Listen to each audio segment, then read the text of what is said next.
오늘 말씀은 요한계시록 3장 1절에서 6절의 말씀입니다.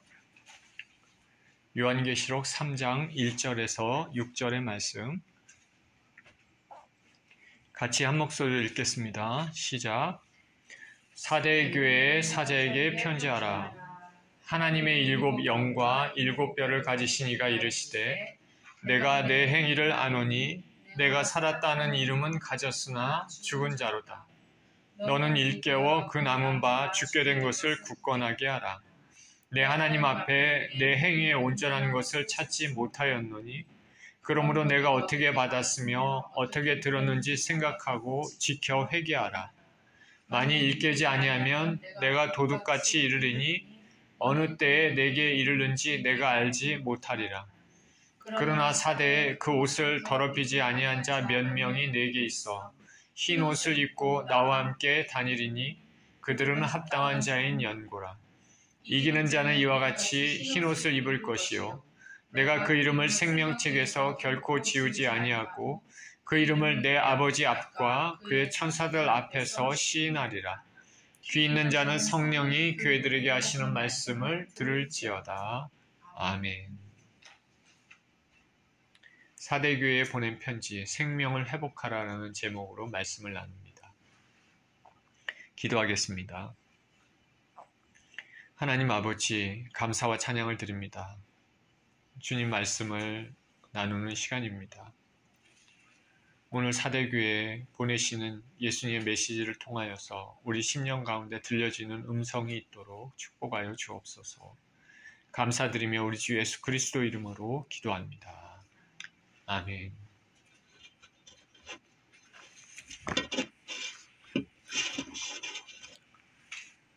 자, 오늘은 사대교회에 대해서 예수님께서 말씀하시는 내용입니다.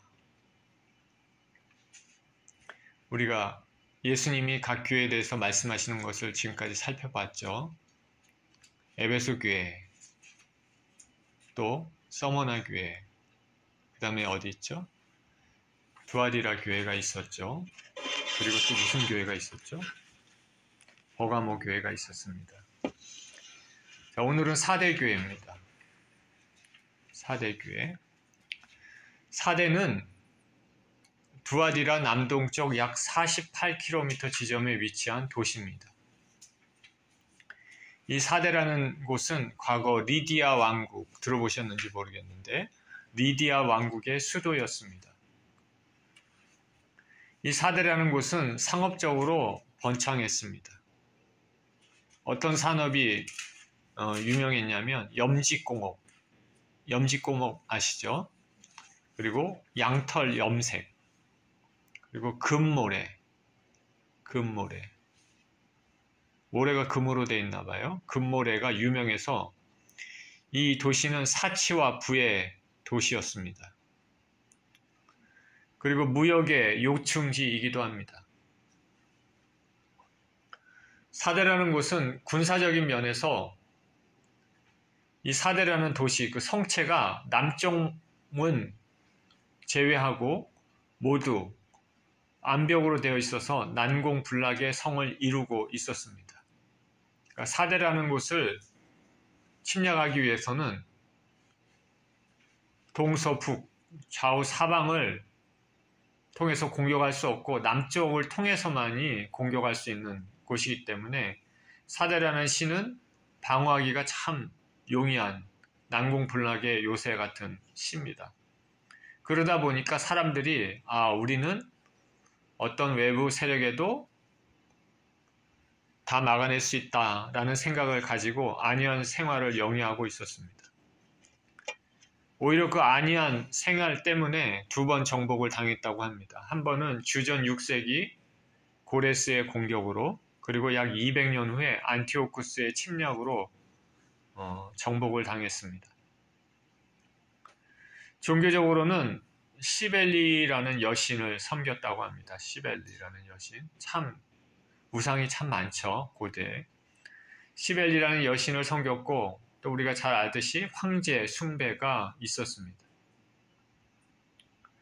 이 4대 교회가 있었는데 그 그 교회가 어떻게 세웠는지 우리가 자세히 알 수는 없지만은 역사가들의 말에 의하면은 요한에 의해서 세워졌다고 합니다. 그리고 2세기에 이르러서는 변증가, 주석가로 유명했던 멜리토라는 사람이 교회 감독이 돼서 교회가 명성을 떨치게 되었다라고 알려져 있습니다. 그런데 사대라는 이 시는 사치와 부의 도시라고 말씀드린 것처럼 물질적인 그 풍요 때문에 반대로 내적으로는 안일하고 부도덕한 모습이 만연해서 이것이 교회까지 침투했습니다. 사대라는 도시의 환경이 이랬고 사대라는 도시 내 교회, 사대교회 또 이런 주의 환경의 영향을 받게 되었죠. 이런 상황에서 예수님께서 그 사대교회에 말씀하시는 내용입니다. 예수님께서 이렇게 말씀하십니다. 1절에 사대교회 사자에게 편지하라. 하나님의 7 영과 7 별을 가지신 이가 이르시되 내가 내 행위를 아노니 내가 살았다 하는 이름은 가졌으나 죽은 자로다. 좀 엄중한 말씀이시죠. 사대교회에 계시된 예수 그리스도의 모습은 하나님의 7 영과 7 별을 가지셨다. 하나님의 7 영은 뭡니까? 성령을 뜻하는 것이죠. 7 별은 뭐죠? 우리가 요한계시록을 살펴보면서 알 수 있죠. 7 별은 교회를 보호하고 책임져야 되는 메신저, 책임져야 하는 메신저. 교회를 감독하고 보호하는 천사이거나 혹은 교회 그 담임 목사를 뜻하는 것입니다. 7 영은 성령, 7 별은 교회를 보호하고 책임져야 하는 메신저. 예수님께서 7 영과 7 별을 가지신 것으로 사대교회에 계시하셨습니다. 성령은 예수 그리스도의 영입니다. 성령이 하시는 것은 생명을 부여하고 살리는 일을 하십니다. 지금도 성령께서는 우리에게 우리 영을 새롭게 하고 생명을 부어주실 뿐 아니라 영을 새롭게 하시는 일들을 하십니다. 우리 죽은 영을 살리는 일을 하십니다. 예수님께서 성령과 별을 가지고 계시고 있다는 말은 예수님께서 교회를 주관하신다는 말씀이죠. 이 죽은 모습의 사대교회도 예수님의 말씀을 듣고 회개하면 다시 살아날 수 있다는 말입니다. 예수님께서는 사대교회의 행위를 아신다 말씀하고 있습니다. 너가 살았다 하는 이름을 가졌지만 실상은 죽었다. 주님께서 교회에게 말씀하는데 교회가 죽었다라고 말씀하는 것은 아주 심각한 말입니다. 그 말은 교회가 죄로 온통 얼룩졌다. 진정 예수님을 위해서 사는 사람이 없다. 세상적으로 모인 모임하고 이 교회하고 차이가 하나도 없다. 겉모습만 교회이지 실질적으로는 생명도 없고 성령의 역사도 없고 그냥 겉모습만 외부적인 의식만 있는 교회다라는 말입니다. 예수님께서 죽었다라고 말씀하시는 것은 아주 심각한 표현이죠. 그런데 이런 죽은 사대교회가 처음부터 이렇게 되지는 않았던 것으로 보입니다. 왜냐하면 예수님께서 내가 살았다 하는 이름을 가졌으나 이렇게 말씀하셨는데 영어 성경에는 이렇게 말합니다. You have a reputation of being alive 이렇게 얘기하는데 그러니까 다시 말해서 과거에는 예수님을 위해 헌신하고 생명력이 있는 교회로서의 명성을 가지고 있었다라는 말입니다. reputation, 명성이 있었다. being alive, 살아있다는 명성이 있었다는 그런 교회였다라는 것이죠. 근데 시간이 지나면서 그 명성이 점차 줄어들고 지금은 교회가 완전히 죽은 것처럼 죽은 교회의 모습을 가지고 있습니다. 과거의 명성만 가지고 있는 교회입니다. 우리가 성경에서 죽었다라는 표현을 보통 부정적인 표현으로 사용될 때 전통만을 고집했던 유대인들에 대한 비판으로 우리가 들어봤을 것입니다. 유대인들은 실상 살은 사람들이 아니라 죽은 사람들이나 마찬가지입니다. 그런 의미에서 4대 교회가 외적인 형식과 모습은 갖춰졌지만 신령한 모습이나 성령의 역사하심을 잃어버렸음을 보여줍니다. 교회가 왜 이렇게 됐을까? 왜 이렇게 됐을 것 같습니까? 항상 그 시작은 죄 때문이겠죠. 내부적으로 죄가 시작되고 점차 만연되었기 때문일 겁니다. 서서히 시작된 죄가 결국 교회가 죽은 것 같이 생명력을 잃어버렸습니다. 교회 내에 죄가 있을 수는 있죠. 우리 인생이기 때문에. 죄성을 가진 인생들이 모여서 교회를 이루고 있기 때문에 우리는 불안합니다. 불안정합니다. 그러나 우리 주 예수 그리스도를 믿음으로 말미암아 우리가 그런 것들을 하나하나 고쳐나가며 회개하며 그렇게 교회를 이루는 것이죠. 근데 4대 교회는 그 죄가 그냥 교회 내에 퍼진 것 같습니다. 예수님 보시기에 그냥 거의 죽은 교회. 예전에는 참 명망이 있었던 교회, 살아있는 교회 같았었는데 지금은 완전히 죄로 인한 온 교회가 영적인 능력도 다 상실하고 죽은 교회다 라고 말씀하신 겁니다. 과거에 명성이 있었는데 현재는 죽은 교회 같은 그런 교회가 우리 역사상으로 있습니까? 생각나는 교회가 있습니까? 죽은 교회를 생각해보면 제가 캘리포니아에 있을 때 보았던 교회 중에 수정교회가 있습니다. 크리스탈 처치. 로버트 슐러 목사가 개척한 교회고 미국뿐 아니라 세계적으로도 아주 유명한 교회입니다. 제가 한국에 있었을 때도 그 기독교 방송 틀어보면 이 교회에서 매주 예배 드리는 게 생중계인지 모르지만 하여튼간 그게 방송이 있었습니다. 철제 프레임에 거의 10,000장이 넘는 커다란 크리스탈 유리들을 이 교회에 끼워놔서 교회 벽을 높게 쌓아서 매우 아름답고 거대한 건물을 가지고 있습니다.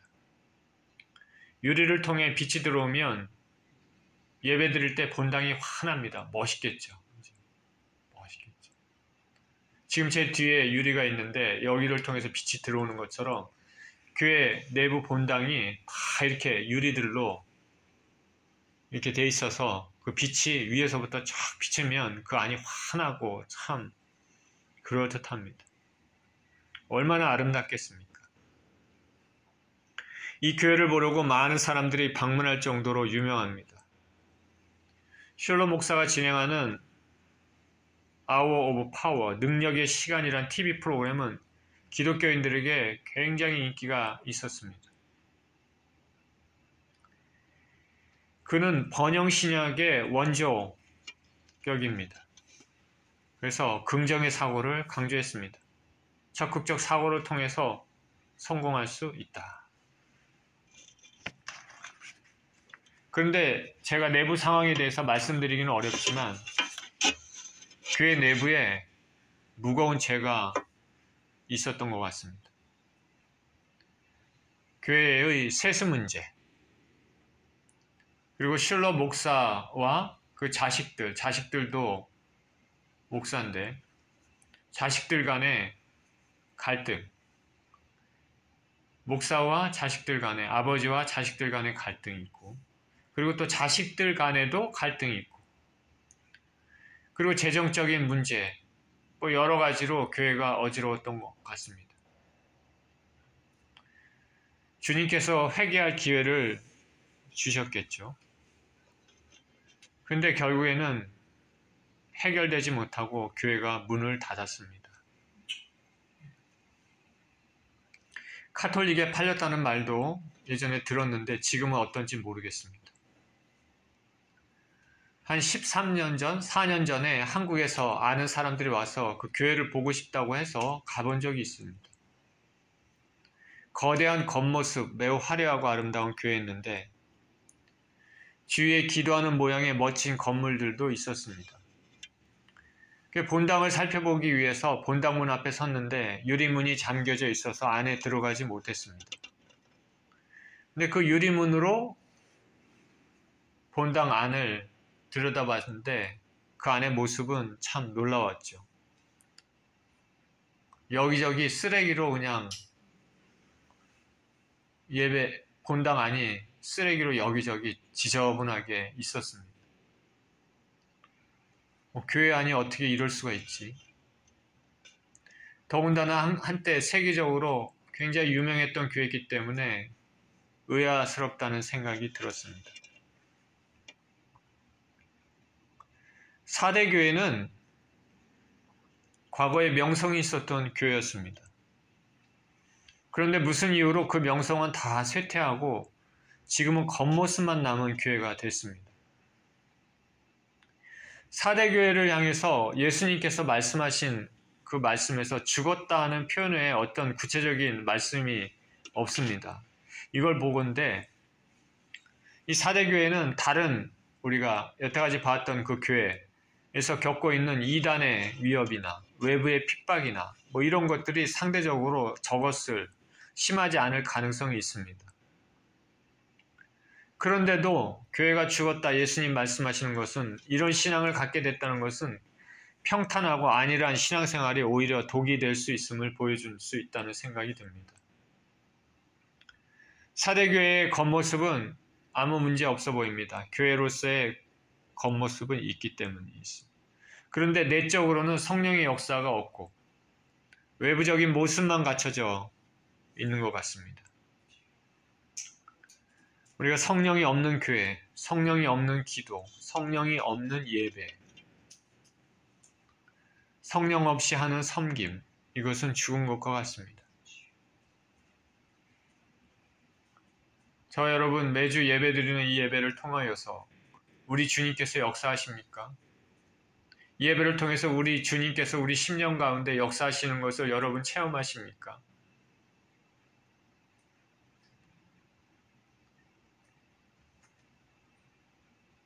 자, 우리는 예배 드릴 때 성령께서 어떤 사람에게 역사하십니까? 그 간절히 주님을 찾고 죄를 회개하고 우리 주님을 높이는 사람들에게 우리 성령께서는 역사하시지 않습니까?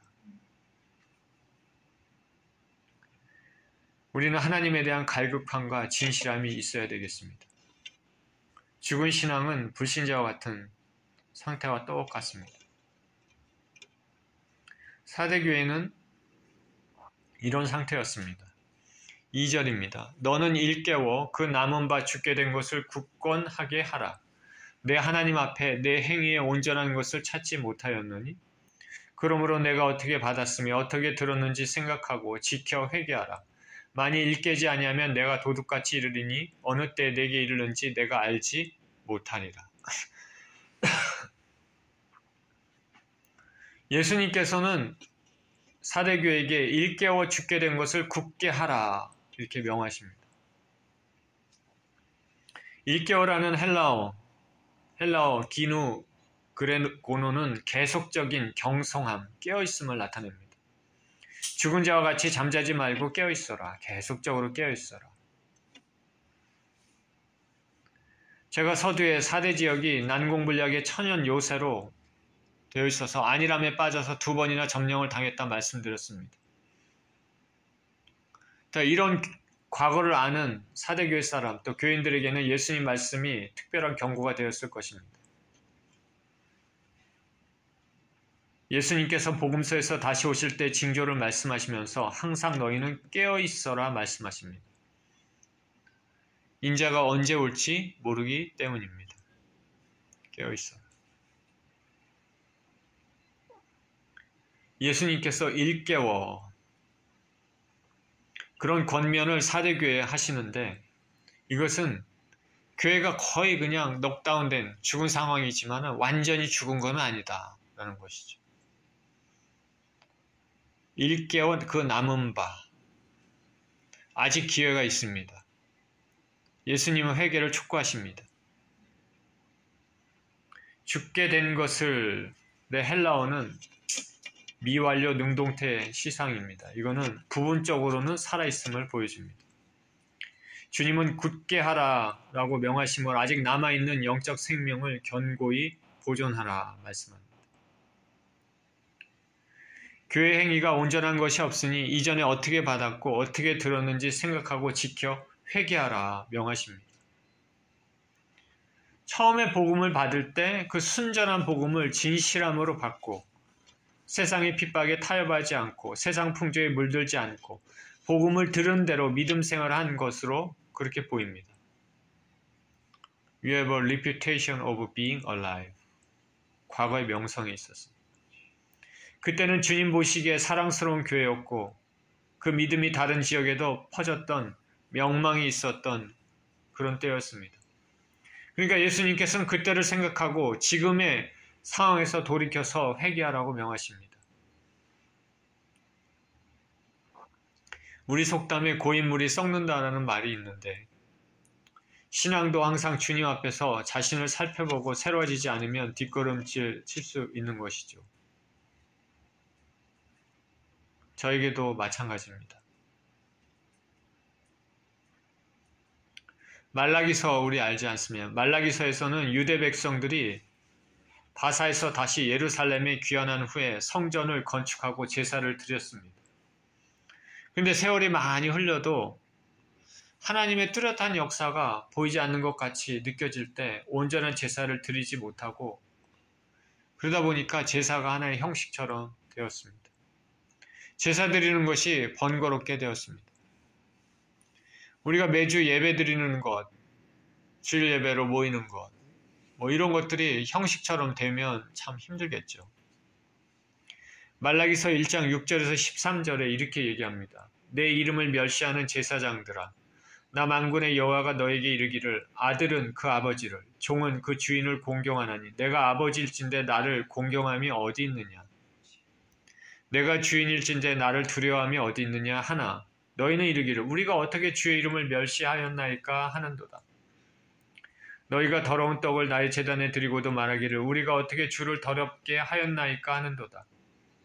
이는 너희가 여호와의 식탁은 경멸히 여길 것이라 말하기 때문이라. 만군의 여호와가 이르노라 너희가 눈먼 희생제물을 바치는 것이 어찌 악하지 아니하며 저는 것 병든 것을 드리는 것이 어찌 악하지 아니하냐. 이제 그것을 너희 총독에게 드려보라. 그가 너를 기뻐하겠으며 너를 받아주겠느냐. 이 말은 뭐냐면 제사를 드리는데 형식적으로 제사는 드려야 되니까 드리는 헌물이 있어야 되는데 그 헌물을 그냥 아무거나 그냥 드렸다는 것이죠. 만군의 여호와가 13절에 보니까 만군의 여호와가 이르노라 너희가 또 말하기를 이 일이 얼마나 번거로운고 하며 코웃음치고 훔친 물건과 저는 것 병든 것을 가져왔느니라. 너희가 이같이 봉헌물을 가져오니 내가 그것을 너희 손에서 받겠느냐. 이는 여호와의 말이니라. 오랫동안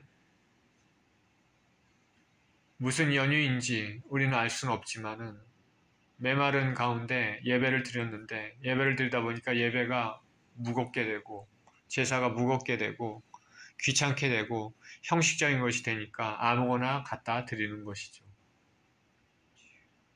그러면서 아유 이 일이 얼마나 번거로운가. 그리고 코웃음 치며 드렸다. 그렇게 말하고 있습니다. 성전에서 늘 제사는 드렸지만 제사가 제사답지 않는 모습이었습니다. 우리가 교회에서 늘 예배를 형식에 맞춰 드리지만 예배가 예배답지 않는 모습 같은 것일 것입니다. 아무런 마음의 변화 없는 예배, 의뢰드리는 형식적인 예배입니다. 예수님은 사대교에게 만일 일 깨지 않으면 도적같이 주님이 임하실 것이다 말씀하십니다. 준비가 안 돼 있을 때 예수님께서 오시면 낭패가 됩니다. 이 말씀은 예수님의 재림에 대하여 말씀하신 것은 아닌 것으로 보이지만 우리 주님께서 우리 교회를 살펴보시려고 찾아오실 때 잠자고 있고 죄악으로 물든 교회라면 문제가 되지 않겠습니까?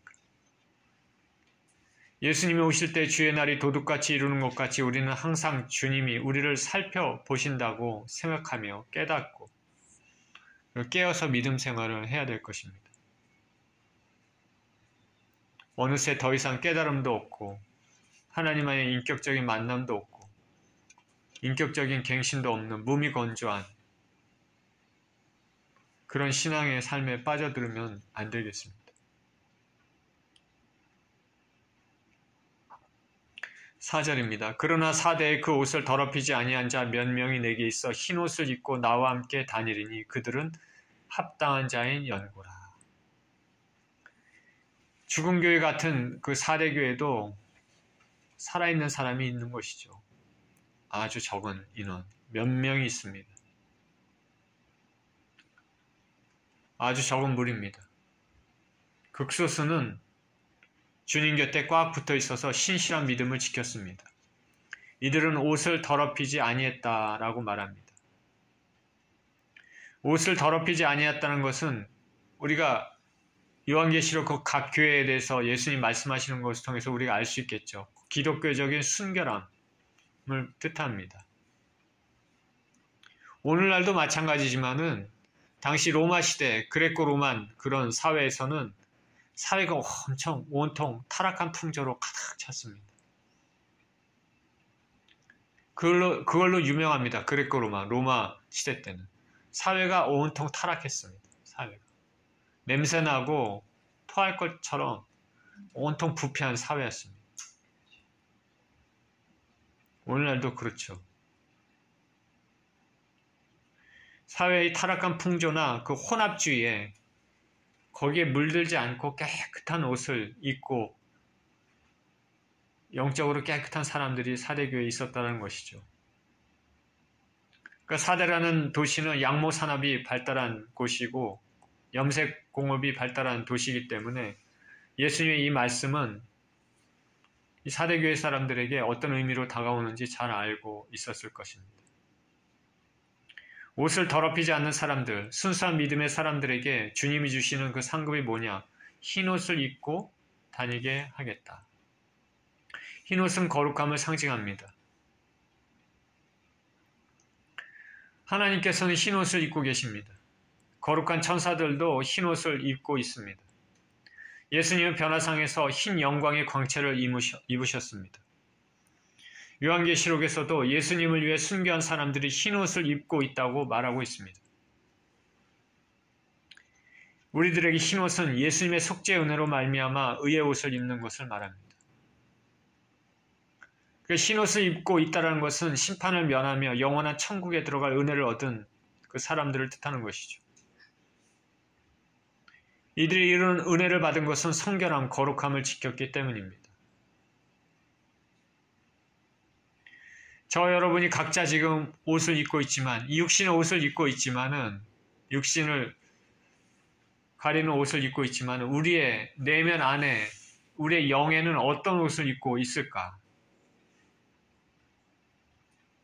깨끗한 옷을 입고 있을까? 아니면 여기저기 죄의 얼룩이 묻은 더러운 옷을 입고 있을까? 아니면 온통 뿌옇거나 검은 옷일까? 예수님께서 우리 영의 실체를 보여주신다면 우리가 어떤 옷을 입고 있을까 생각을 해봐야 될 것입니다. 구약에서 예루살렘 성전이 파괴되고 바벨론의 메대 바사제국의 포로민으로 살던 유대인들에게 하나님께서 다시 고국 유대로 돌아갈 은혜를 주셨습니다. 이제 회복시키시는 그 은혜는 그동안의 죄악으로 더러워진 옷을 깨끗이 씻기시고 새롭게 은혜를 주시는 것입니다. 스가랴서에서는 대제사장 예수아가 입은 더러운 옷을 보았습니다. 스가랴 선지자는 그 옷을 보고 사단이 그 옆에서 참수하는 모습도 보았습니다. 그러나 하나님께서는 그 옷을 벗기시고 새로운 깨끗한 옷을 입히시며 새롭게 하십니다. 유대 백성들에게 죄를 씻기시고 다시금 회복시키려는 주님의 모습을 우리가 알 수 있는 것입니다. 스가랴서 3장 1절에서 5절에 이렇게 말합니다. 대제사장 여호수아는 여호와의 천사 앞에 섰고 사탄은 그의 오른쪽에 서서 그를 대적하는 것을 여호와께서 내게 보이시니라. 여호와께서 사탄에게 이르시되 사탄아 여호와께서 너를 책망하노라. 예루살렘을 택한 여호와께서 너를 책망하노라. 이는 불에서 꺼낸 그슬린 나무가 아니냐 하실 때 여호수아가 더러운 옷을 입고 천사 앞에 서 있는지라. 여호와께서 자기 앞에 선 자들에게 명령하사 그 더러운 옷을 벗기라 하시고 또 여호수아에게 이르시되 내가 내 죄악을 제거하여 버렸으니 내게 아름다운 옷을 입히리라 하시기로. 자, 보셨습니까? 하나님께서 죄로 얼룩진 더러운 옷을 벗기시고 깨끗한 의의 옷을 새롭게 입히셔서 새로운 은혜를 주시는 것입니다. 저 여러분이 지금 입고 있는 영적인 옷이 어떤 옷인지 죄로 얼룩진 그런 옷이라면 우리가 주님 앞에 회개하며 예수님의 보혈로 씻어서 정결한 옷으로 입고 있어야 될 것으로 믿습니다. 5절입니다. 이기는 자는 이와 같이 흰옷을 입을 것이요 내가 그 이름을 생명책에서 결코 지우지 아니하고 그 이름을 내 아버지 앞과 그의 천사들 앞에서 시인하리라. 귀 있는 자는 성령이 교회들에게 하시는 말씀을 들을지어다.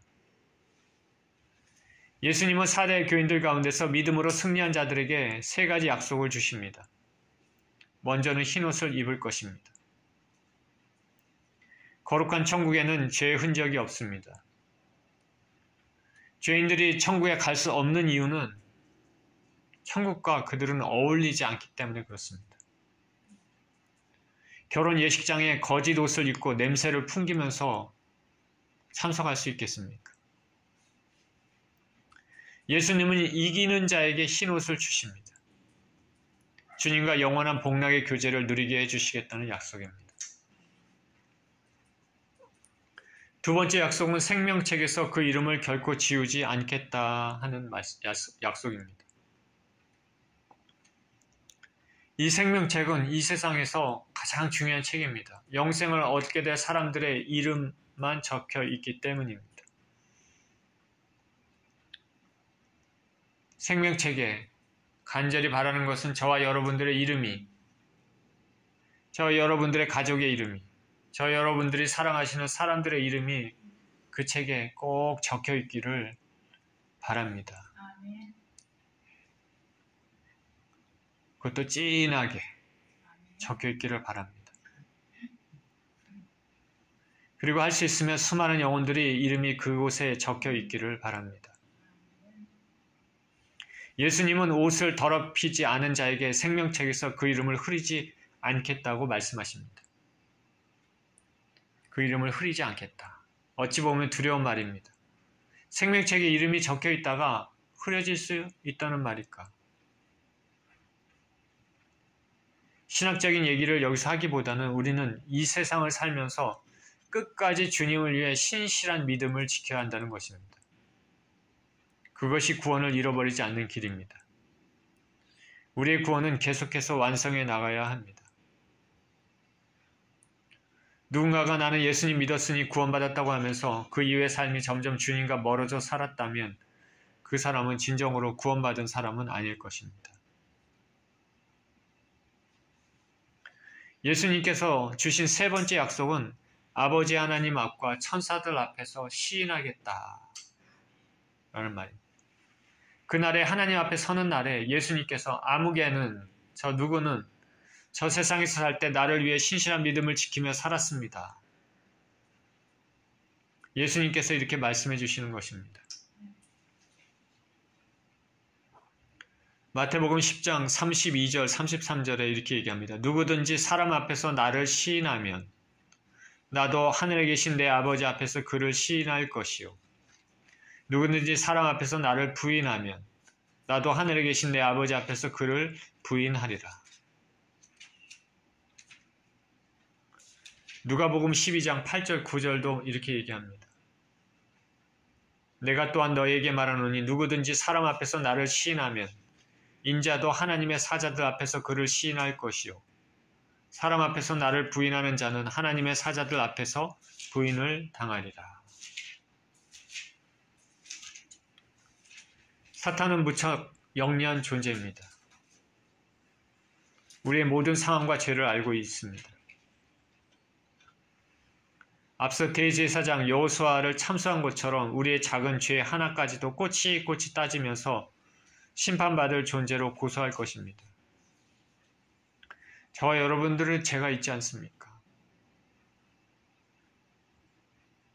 사탄은 그것들을 다 알고 하나님 앞에 그 죄를 가지고 다 낱낱이 구하고 절에서 저 사람은 천국에 갈 자격이 없습니다. 지옥에 가야 됩니다. 이렇게 분명히 얘기할 겁니다.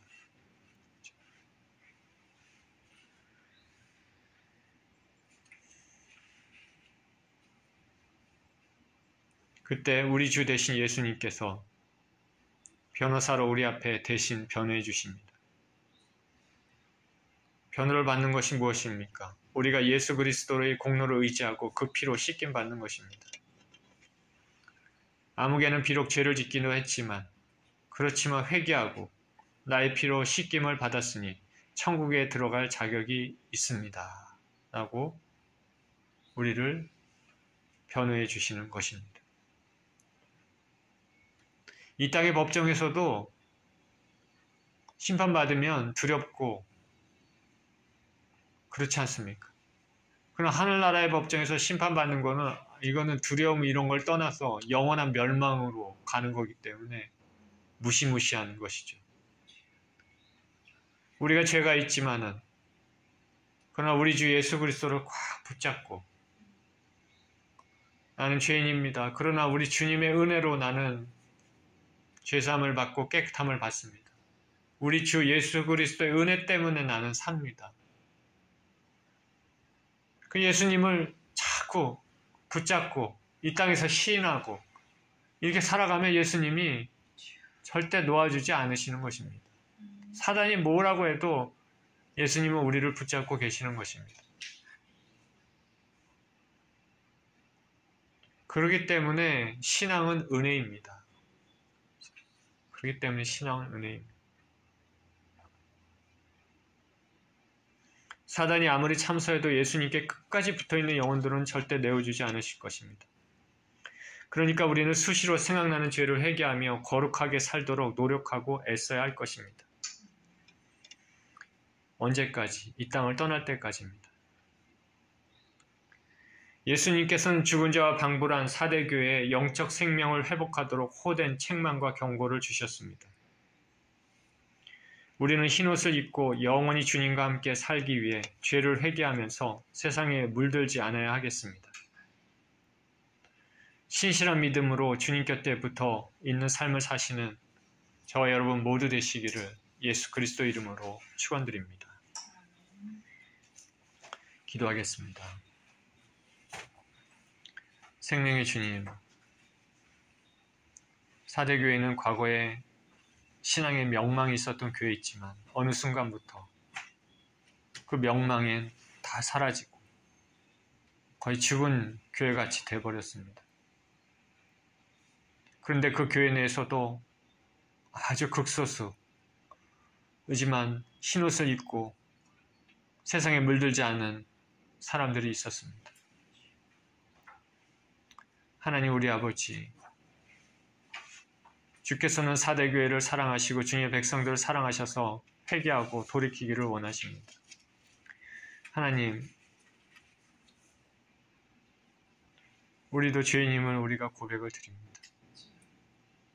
우리 내면 깊숙이 있는 죄들을 주님 앞에 회개하고 돌이킬 수 있게 하여 주시고, 그래서 오늘 본문에서 약속하신 것처럼 의의 흰옷을 입고 그렇게 거룩한 인생을 살 수 있도록 주님 도와주시옵소서. 우리 주님의 은혜로 이 땅에서 승리하게 하시고 이 땅을 떠날 때 영원한 천국문을 통과할 수 있는 그런 인생들 다 되게 하여 주시옵소서. 감사드리며 우리 주 예수 그리스도 이름으로 기도합니다. 아멘.